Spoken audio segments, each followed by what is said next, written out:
L'homme qui ne vit pas de son esprit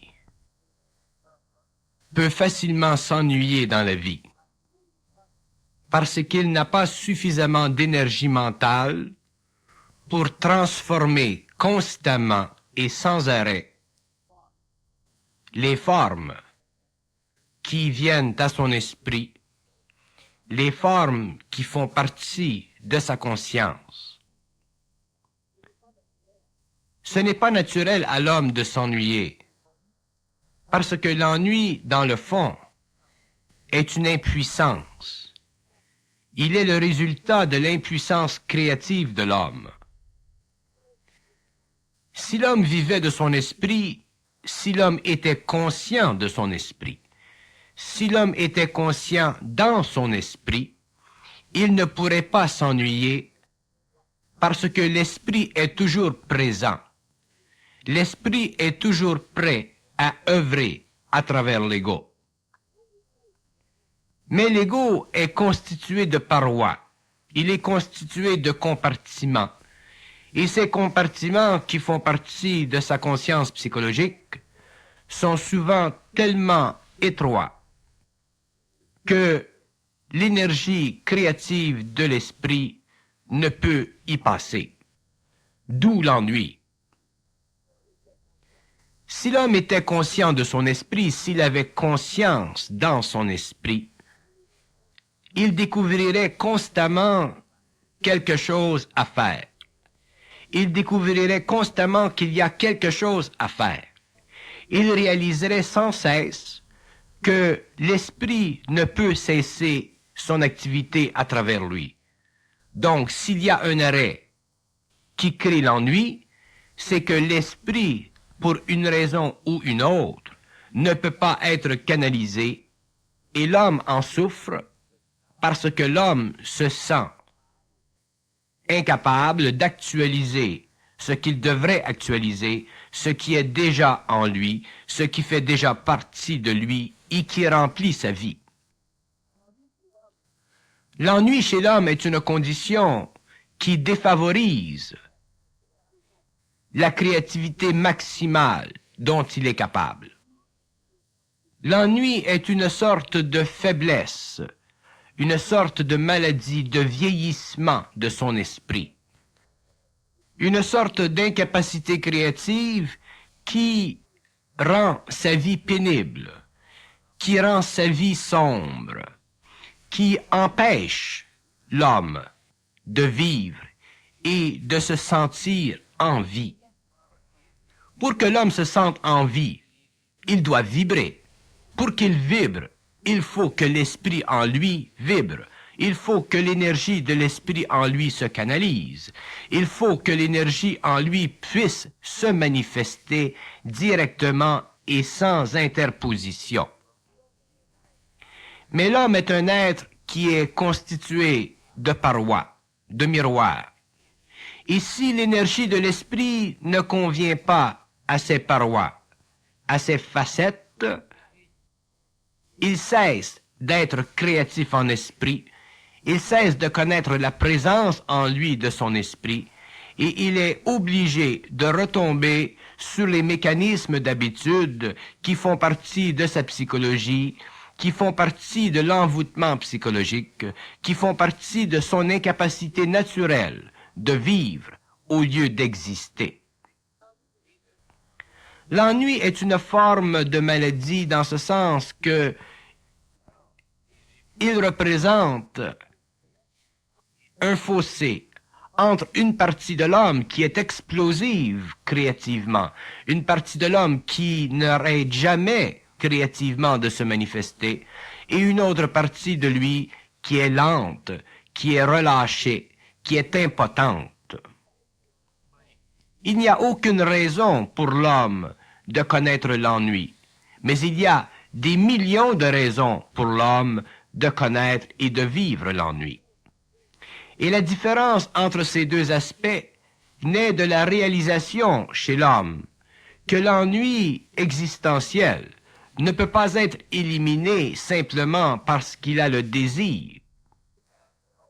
L'ennui existentiel ne peut être éliminé que par la pénétration, que par la canalisation constante et de plus en plus présente de cette énergie infinie de l'esprit qui charrie tout ce qui peut être utile à l'homme et l'amène vers lui, afin que lui puisse l'utiliser mentalement, émotivement, vitalement et physiquement. L'esprit apporte vers l'homme les matériaux de la vie, mais l'homme ne sait pas utiliser ces matériaux parce que, à cause de ses anciennes habitudes, il a plutôt la notion que sa vie doit être construite ou vécue en fonction de ce qu'il a déjà, au lieu d'être vécue en fonction de ce qu'il n'a pas déjà, mais qu'il doit créer pour en bénéficier plus tard. L'homme, au lieu de vivre sa vie en fonction d'une créativité quelconque, en fonction de quelque chose qu'il doit créer, la vie en fonction d'un état, d'un inventaire, qui fait partie de sa mémoire, qui fait partie de son entourage, qui fait partie du matériel psychologique, qui fait partie de son petit moi.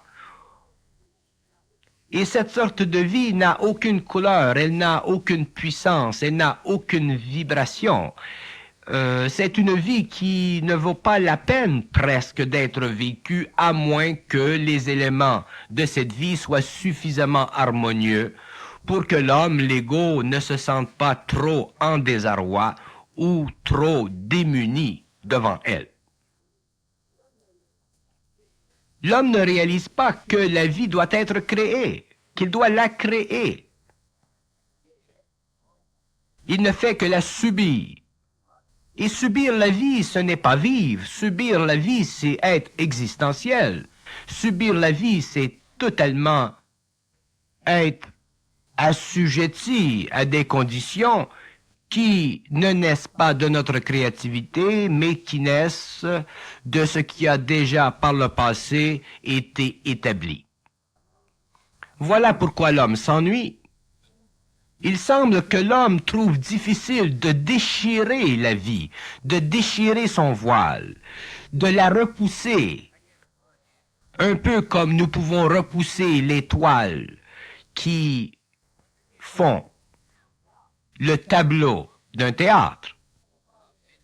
L'homme ne semble pas être capable de s'imaginer qu'il peut repousser les toiles qui forment la vie quotidienne de son théâtre. Il vit toujours à l'intérieur de ces toiles, de ces tableaux. Et naturellement, à cause de cette situation, à cause de cette attitude, de cette habitude, si l'étoile manque de couleur, effectivement, il est porté à s'ennuyer.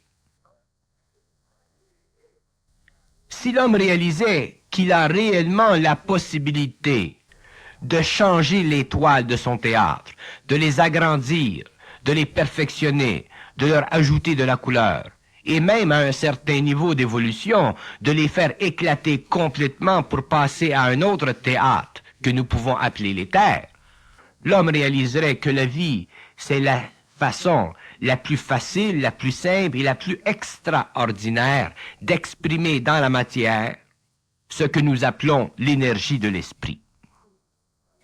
Mais l'homme est conditionné dans sa pensée, il est conditionné dans ses émotions. Et ce conditionnement est tellement grand, tellement absolu, qu'il prend des années et des années de sa vie et qu'il empêche l'homme de réellement découvrir et de savoir et de réaliser que la vie peut être vécue dans un contexte d'évolution rapide de l'énergie sans qu'il n'y ait jamais d'arrêt ou d'ennui. Mais pour que l'homme ne souffre plus d'ennui, il faut qu'il cesse de vivre à l'intérieur de son théâtre. Il faut qu'il cesse de vivre à l'intérieur des conditions qui ont formulé ou formé le statu quo. Il faut qu'il puisse oser, il faut qu'il cherche à dépasser ce qu'il a ou ce qu'il est déjà. Et à ce moment-là, entre toutes sortes de conditions qui, à première vue, semblent lui empêcher de réaliser ceci. Des conditions qui ont été établies depuis des années, des conditions qui font partie de la maquette de sa vie, et l'homme étant prisonnier de ces conditions, se sent ou se rend à l'évidence que ces conditions ne peuvent pas être changées pour telle ou telle raison. Et ceci n'est pas vrai. Toutes les conditions les plus fondamentales, les plus stagiaires de l'homme peuvent être changées. Il n'y a rien dans la vie de l'homme qui ne peut pas être changé. L'homme peut changer tout parce que l'homme doit être maître de la vie et maître dans la vie. L'ennui de l'homme n'est que le rapport qui existe entre l'impuissance créative de son intelligence et de sa volonté et l'ego. L'ennui de la vie, c'est un phénomène de l'ego. C'est un phénomène égoïque, un phénomène égocentrique. Tout homme qui s'ennuie est un homme qui n'a pas réalisé qu'il est plus grand que ce qu'il est. Tout homme qui s'ennuie est un homme qui n'a pas réalisé qu'il est plus intelligent que ce qu'il est, qu'il a plus de volonté que celle qu'il semble avoir.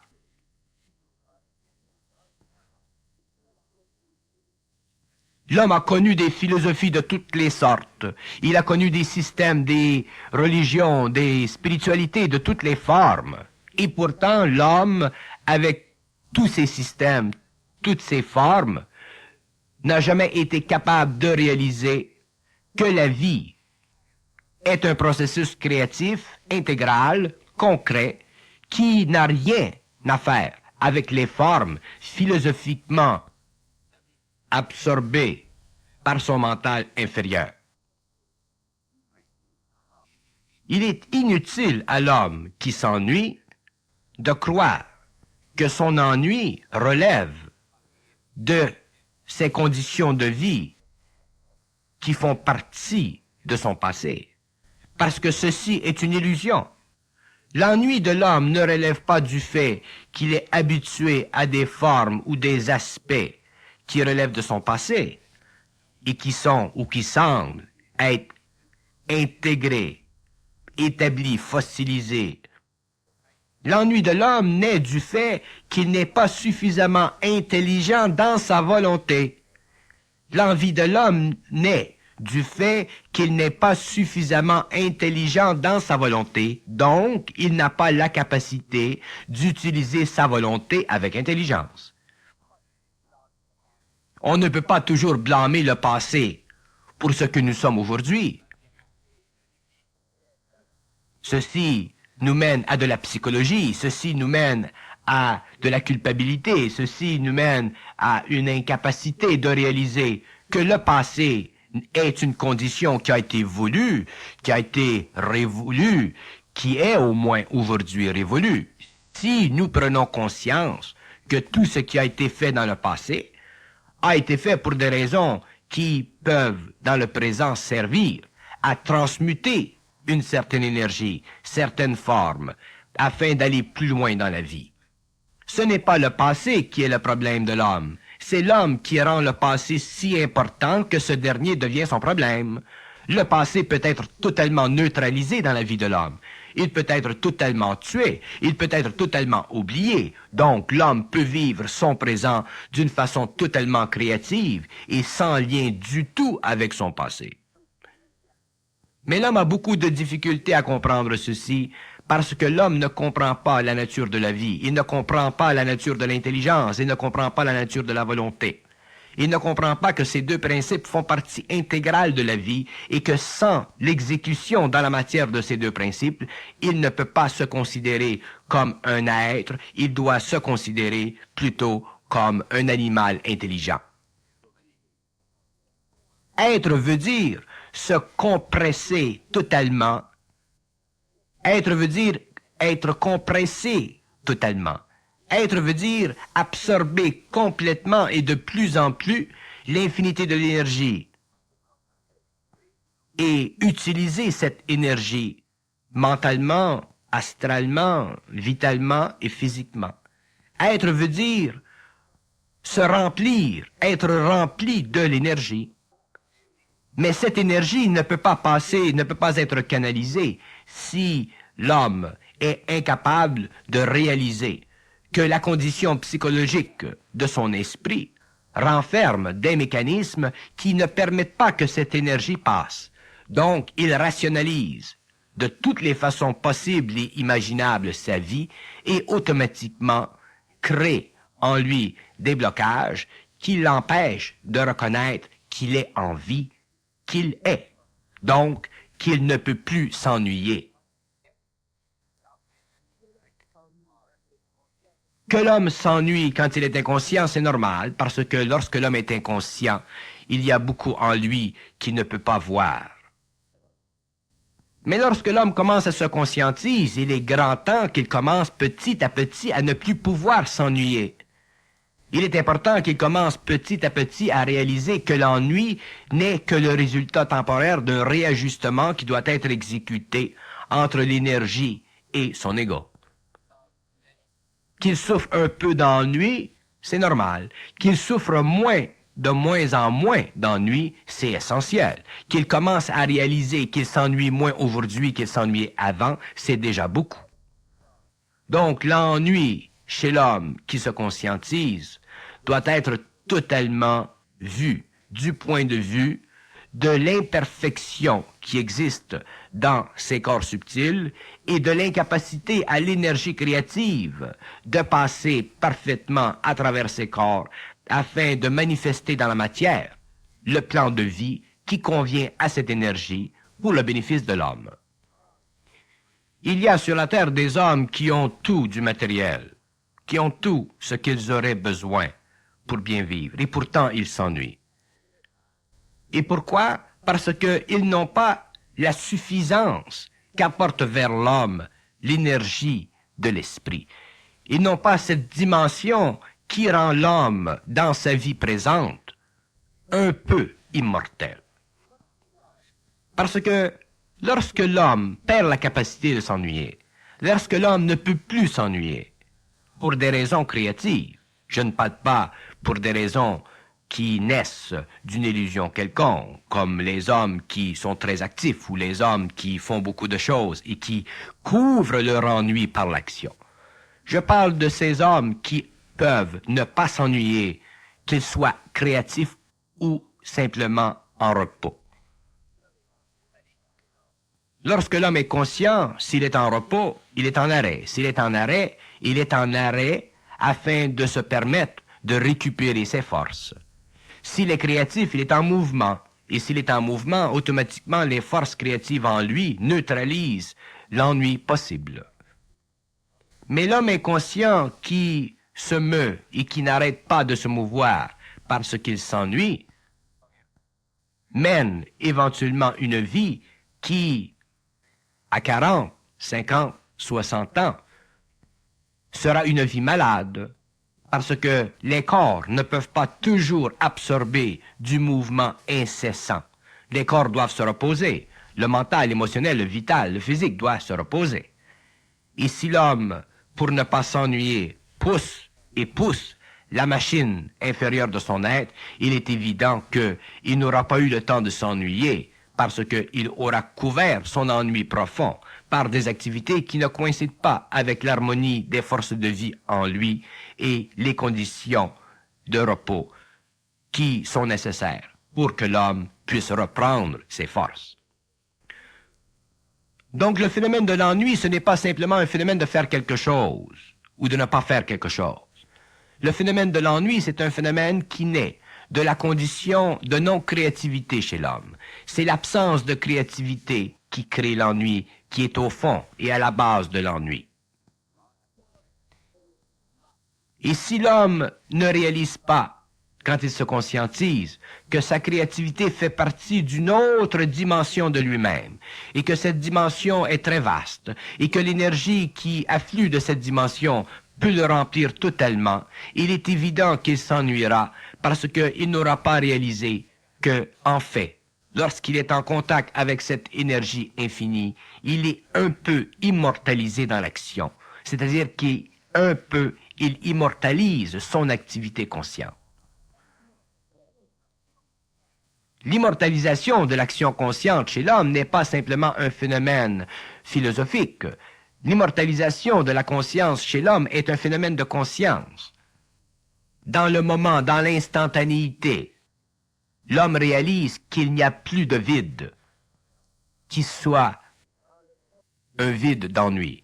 Dans le moment, dans l'instantanéité, l'homme réalise que le vide est un vide plein, et que si ce vide plein devient continu, l'ennui n'est plus possible parce que la réalité, la créativité, l'énergie de son double est constamment présent et constamment remplit les conditions psychologiques de son être, les conditions émotives de son être et les conditions physiques de son être matériel.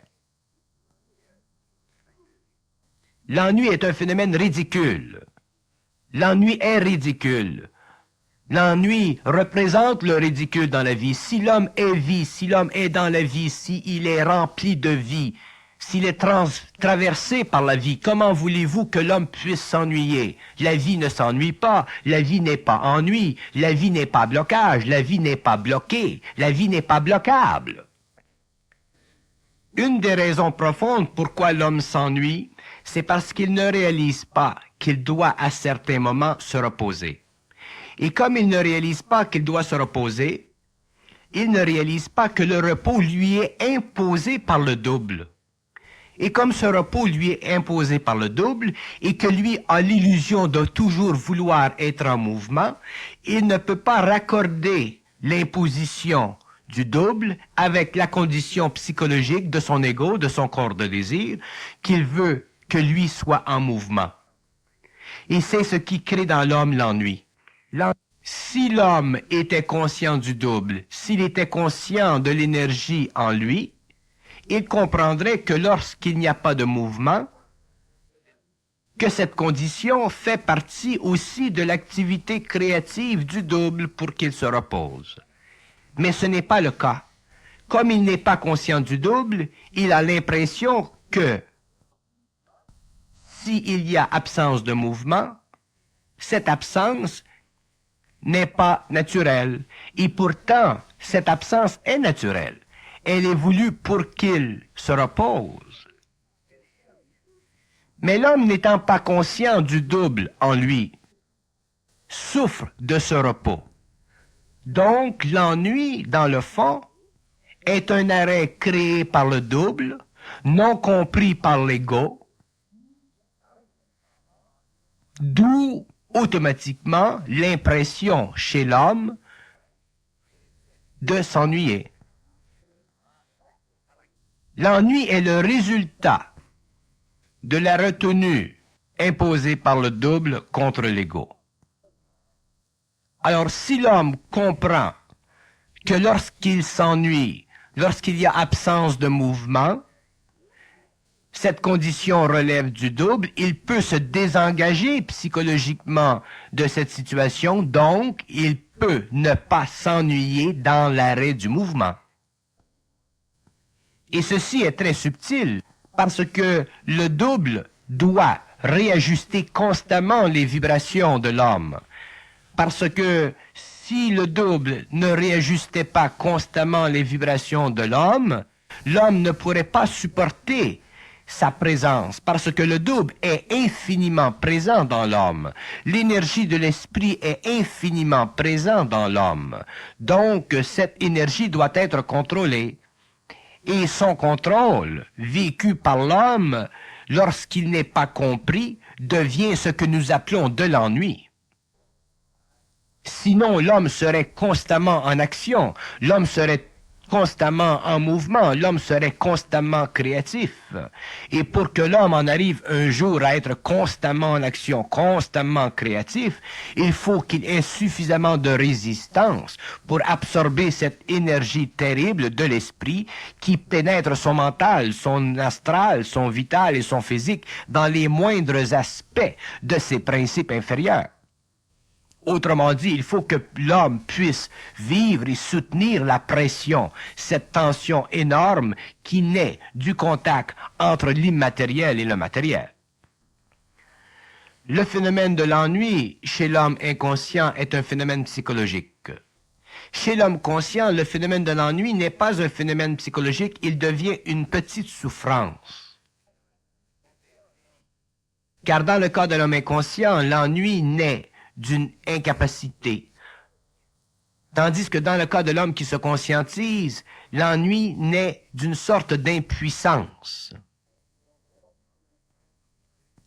Donc l'ennui de l'homme inconscient change lorsqu'il se conscientise. Et plus il devient conscient, plus l'ennui encore change. Et éventuellement, lorsqu'il va beaucoup plus près de la fusion, l'ennui disparaît, se désintègre presque totalement. Et éventuellement, il n'y a plus chez l'homme ce phénomène fatigant, ce phénomène ralentissant que nous appelons l'ennui. Il y a toujours de la présence dans son esprit. Il y a toujours de la conscience dans son esprit. Il y a toujours de la créativité statique ou dynamique dans son être. Donc, l'homme est bien. Et c'est à partir du moment où l'homme ne sent plus l'ennui dans les moindres fibres de son esprit que nous pouvons dire que l'homme conscient est heureux. Autrement dit, il n'est pas heureux dans un sens psychologique, il est heureux dans un sens créatif, c'est-à-dire qu'il est constamment rempli par sa propre énergie, et c'est ce qui crée ce que nous pouvons appeler le bonheur réel. Mais le bonheur réel n'est pas le bonheur parfait. Le bonheur réel fait partie de l'appointement perfectionné entre l'esprit et les corps subtils de l'homme. Tandis que le bonheur parfait fait partie du mouvement, de la projection de la conscience de l'homme en dehors de la matière, vers des plans qui sont beaucoup plus subtils, beaucoup plus lumineux, que nous appelons l'éther. Donc l'homme sur la terre n'a pas besoin de bonheur parfait, mais il a besoin d'un bonheur qui soit réel, c'est-à-dire qui convienne parfaitement à son mental, son émotionnel, son vital et son physique. Autrement dit, vivre d'un bonheur réel, c'est être constamment présent dans l'énergie de l'esprit et reconnaître constamment que l'énergie de l'esprit est présente en soi. À ce moment-là, l'ennui n'existe plus. À ce moment-là, l'homme ne peut plus souffrir d'être dans l'arrêt. À ce moment-là, l'homme n'est plus capable de se sentir en dehors de la vie, en dehors de la créativité de la vie, en dehors du mouvement de la vie. Il est toujours en action d'une façon dynamique ou statique, parce que l'action naît de sa conscience et non pas de l'application de sa conscience dans la matière. L'application de la conscience dans la matière n'est que le résultat de la canalisation. Mais la présence de la conscience de l'homme, la présence de l'énergie dans l'homme, lui donne conscience d'une source vibratoire d'où il tire les outils nécessaires à la construction dans la matière de certains mouvements qui épanouissent son mental, son émotionnel, son vital et son physique et qui, par le fait même, éliminent à tout jamais ce qui a toujours été pour lui une condition philosophique, une condition psychologique existentielle, c'est-à-dire l'ennui. C'est une insulte à l'homme de pouvoir s'ennuyer. C'est une insulte à l'ego de pouvoir s'ennuyer. C'est une condition planétaire de pouvoir s'ennuyer.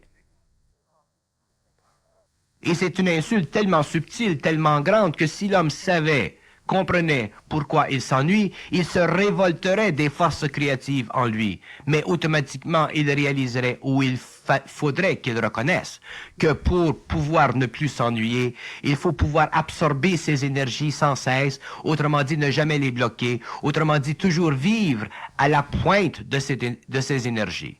Et c'est à ce moment-là que l'homme peut bénéficier de la conscience de ses énergies, de la présence de ses énergies, et ne plus jamais s'ennuyer, ne plus jamais pouvoir s'ennuyer, ne plus jamais craindre de s'ennuyer. Si nous disons que l'ennui est une imperfection de la relation entre l'homme et l'infini, nous disons deux choses. Nous disons que si l'homme était conscient de l'infini, il serait totalement rempli dans la finitude de sa temporanéité psychologique. Nous disons que si l'homme était conscient de l'infinitude de l'infini, il aurait conscience présente et parfaite de la réalité du lien qui existe entre la créativité de cet infini et la condition psychologique chez lui qui lui permet d'absorber cette condition énergétique et la transformer et la transmuter et la transposer dans la matière. Donc, le phénomène de l'ennui est un phénomène humain qui existe dans toutes les couches de la société. Le phénomène de l'ennui existe pour les rois comme pour les pauvres. Il existe pour les gens de grand intellect comme les gens de pauvre intellect. Le phénomène de l'ennui n'est pas un phénomène qui est connu seulement d'une partie de la population. Tous les hommes souffrent d'ennui. Tous les hommes ont connu dans leur vie de l'ennui. Tous les hommes ont été, quelque part dans la vie, piégés par cette illusion inouïe et extraordinaire qui est le phénomène de l'ennui chez l'humanité. Dans le phénomène de l'ennui, il y a le phénomène de la vie plate. Pourquoi la vie est plate? Pourquoi la vie est sans couleur? Pourquoi il n'y a pas dans la vie quelque chose d'intéressant à faire? C'est parce que la platitude de la vie naît du fait que l'homme n'ose pas transgresser l'inertie de son intelligence et de sa volonté subjective. L'homme n'ose pas transgresser l'inertie de son mental et de son émotionnel. L'homme n'ose pas repousser les frontières de sa possibilité. L'homme n'ose pas essayer quelque chose qui ou dont il ne connaît pas totalement le conséquentiel. Si l'homme pouvait pousser, oser, aller directement, tout droit dans le désert sans savoir exactement où ça va le mener, l'homme pourrait ouvrir des portes dans sa vie et réaliser que l'ennui est cet aspect de sa psychologie qui auparavant l'avait empêché de faire ceci pour découvrir au bout de ce mouvement une autre condition, un autre tableau, d'autres possibilités créatives qui font partie encore de la canalisation de l'énergie de son esprit vers son être inférieur. Donc, la vie est plate pour l'homme parce que l'homme a peur d'explorer la vie. Il a peur de l'étendre, il a peur de la connaître dans ses avantages un peu plus éloignés de lui. L'homme a peur de laisser la régionalité de sa psychologie pour entrer dans le domaine plus vaste de l'inattendu, dans le domaine plus vaste de ce qu'il ne connaît pas, dans le domaine plus vaste de l'exploration vitale de sa planète. L'homme a peur d'explorer sa vie sur le plan mental, sur le plan émotionnel, sur le plan vital et sur le plan physique, d'où la platitude de sa vie. Et lorsque l'homme comprendra ceci, lorsque l'homme réalisera ceci, il vivra à la pointe de l'énergie, il vivra à la pointe de sa conscience, il vivra à la pointe de la réalisation que la vie est un processus créatif sans fin et que l'ennui est impossible là où l'homme est et vit à la pointe de sa conscience. C'est facile pour l'homme de se donner des raisons, de dire « Ah, je n'ai pas l'argent pour faire ceci » ou « Je n'ai pas les conditions pour faire cela ». Mais ceci est une illusion, parce que ce qui fait en sorte que l'homme n'a pas les conditions pour faire ceci ou pour faire cela, c'est que justement, il ne vit pas à la pointe de sa conscience. Si l'homme vivait à la pointe de sa conscience, il briserait les chaînes planétaires de sa vie, il changerait son plan de vie, il altérerait totalement les conditions qui ont fait de sa vie une maquette. Mais pour réaliser ceci, pour faire ceci, pour pouvoir faire ceci, il faut commencer à le faire. Ce n'est pas en le pensant, ce n'est pas parce qu'on l'a écouté ou parce qu'on l'a lu que nous pouvons le faire. Il faut le faire. Parce que la vie commence avec l'individu. La vie se fait dans l'homme individuellement. Ce n'est pas parce qu'un homme dit ou explique ou parle de la vie qu'un autre homme peut vivre de cette même façon. Alors l'homme doit un jour, dans sa propre expérience, repousser les toiles de son théâtre, repousser les limites de sa vie, réaliser qu'il peut vivre à la pointe de sa conscience et à partir de ce moment-là, lorsqu'il a commencé à vivre de cette façon, à explorer de cette façon, à reconnaître de cette façon que effectivement il peut aller plus loin et plus loin et plus loin et toujours plus loin pour aller encore plus loin. C'est à partir de ce moment-là que l'homme commencera à comprendre ce que nous expliquons lorsque nous disons que l'ennui est une insulte à la conscience de l'homme, que l'ennui est une forme de territorialisme psychologique imposé par des conditions émotionnelles et mentales qui découlent de la mémoire de l'humanité, qui découlent du manque de maturité de l'homme, qui découlent du manque d'explosion dans la vie de l'homme, de son intelligence créative et de sa volonté créative. Si nous essayons de comprendre ce qui crée l'ennui, ces mécanismes, nous voyons que l'ennui prend origine dans le manque d'harmonie entre l'énergie de l'esprit et le mental humain. C'est-à-dire que le manque d'harmonie empêche l'homme, mentalement parlant, de réaliser une pulsion constante de vie en lui. Et l'absence de cette pulsion constante est l'absence de l'énergie créative à travers le mental. Si l'homme sentait cette énergie créative à travers le mental d'une façon permanente, il est évident que l'ennui n'existerait pas. Chez l'homme inconscient ou chez l'homme qui commence à se conscientiser, l'ennui relève toujours du manque de rapport parfait entre l'énergie créative et son mental. Mental qui, en retour, peut être affecté par son émotivité. Pour que l'homme ne s'ennuie plus, il faut que petit à petit, il s'ajuste à l'énergie, que petit à petit, il puisse vivre son ennui sans s'ennuyer. Vivre son ennui sans s'ennuyer, c'est être conscient de l'arrêt imposé par le double sur l'ego. Vivre son ennui veut dire apprendre à ne pas souffrir psychologiquement de cet arrêt. Apprendre à ne pas être affecté par l'arrêt ou la retenue de l'énergie créative à travers ses principes inférieurs. À partir du moment où l'homme commence à comprendre ceci, déjà, il commence à contrôler son ennui. Déjà, il commence à s'ennuyer moins.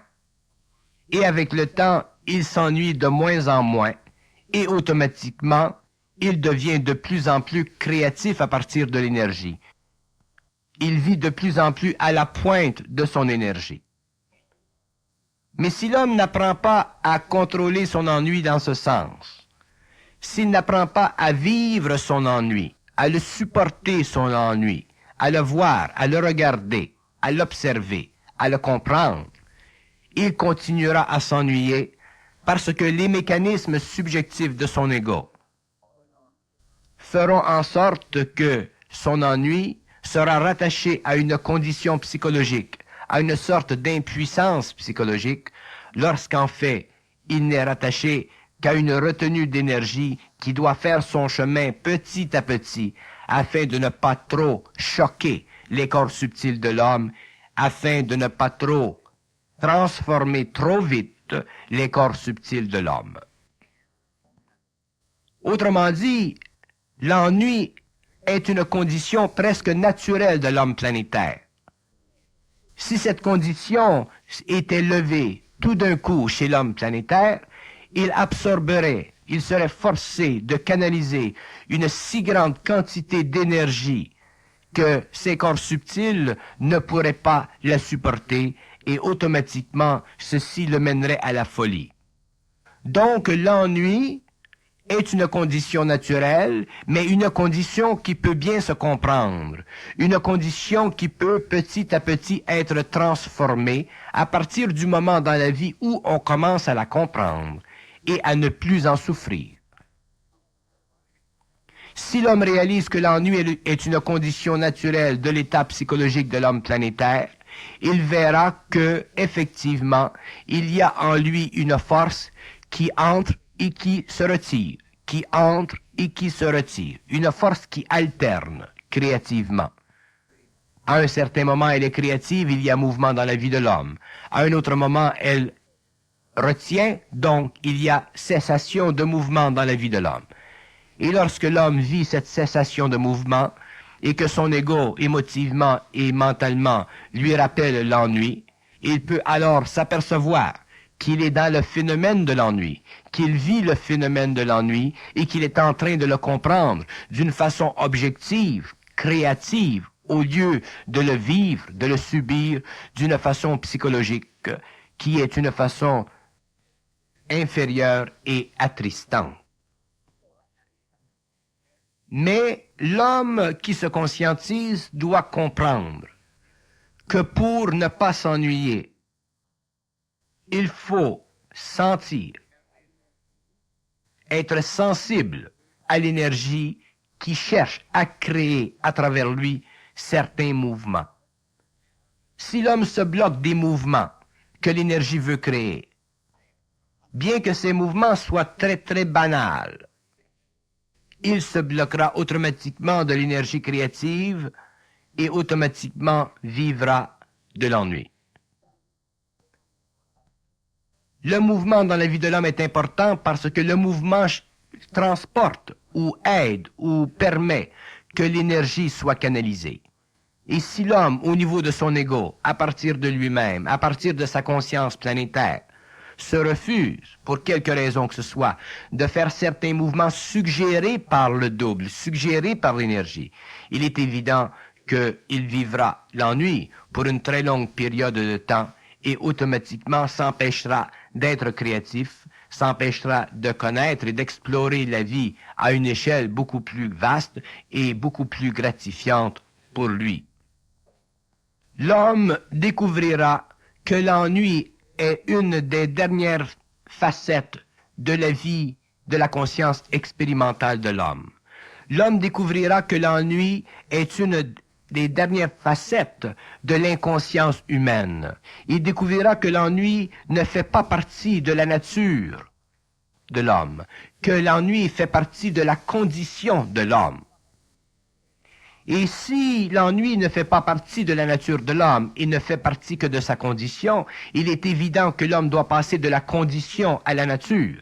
Et pour qu'il passe à la nature, il faut effectivement qu'il reconnaisse en lui l'origine de sa conscience, qu'il reconnaisse son énergie, qu'il reconnaisse le mouvement subtil de son énergie, qu'il puisse s'ajuster à l'intention de l'énergie à travers le mental et l'émotionnel et le vital. Ainsi, il apprendra à sortir de la condition humaine, à laisser de plus en plus derrière lui ce fardeau psychologique qui est l'ennui, et automatiquement, graduellement, petit à petit, naturellement, il entrera dans une autre voie, il entrera dans une autre conception de la vie, il entrera dans un autre mouvement de la vie, il vivra la vie d'une façon différente, de plus en plus ajustée, de plus en plus harmonisé à ce qu'il veut, à ce qu'il peut. Il ne souffrira plus d'ennui. Éliminer totalement de sa vie l'ennui est un tour de force, mais un tour de force réalisable si l'homme réalise, comprend, saisit que l'énergie en lui doit être canalisée, qu'il ne doit pas l'arrêter, qu'il ne doit pas la bloquer, pour quelque raison que ce soit, pour quelque raison qu'il puisse s'imaginer au niveau égoïque. Les lois de la vie sont absolues, elles ne sont pas relatives, et elles sont absolues parce que l'énergie est absolue. Ce n'est que l'homme qui est relatif, ce n'est que l'attitude dans l'homme qui fait en sorte que la relativité des valeurs de vie soit proportionnelle à son inconscience, alors qu'il devrait vivre ces valeurs de vie d'une façon absolue en fonction de l'énergie créative qui passe à travers son mental, son émotionnel et remplisse le vital et le physique d'une qualité maximale d'expression dans le matériel.